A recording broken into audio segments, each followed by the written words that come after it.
Hi friends welcome to our channel. आपण मानक पई जो माने प्रिपरेशन करूचंती एलटीआर एग्जाम पई ताको पई खुशी खबर जे तांकर जो प्रिलिमिनरी एग्जाम डेट आपनकर आसी आइची। आ सबुठ बड़ कथा होची जे को सब्जेक्ट रे प्रिलिम्स एग्जाम होबो। प्रथम तो टीजीटी आर्ट्स तो गारंटी आम सियोर थिलु। जो डाउट थिला टीजीटी ओडिया को नेकी तो से डाउट क्लियर कर ही जाइची समस्तकर।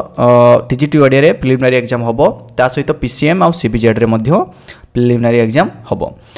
जो एग्जाम होबो आपनकर 23 मार्च 2025 आ गोटे मास समय अछि आपनक हाथ रे।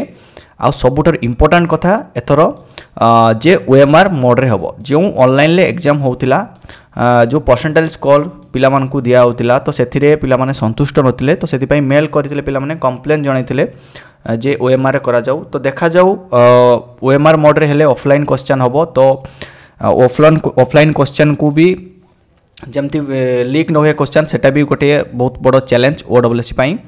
तो जा हो ओएमआर सीट रे एग्जाम होबो ए डिसीजन निया आइची गोटिया शिफ्ट रे एग्जाम होबो।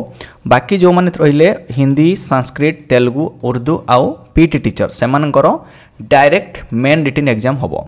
तो ये थिला इंपोर्टेंट इन्फॉर्मेशन। आशा करछि निश्चित भाबे आपनको हेल्प करिवो मोटिवेट करिवो। पुणी देखाबो आउ एक वीडियो सहित से विदाय दियंतु। धन्यवाद।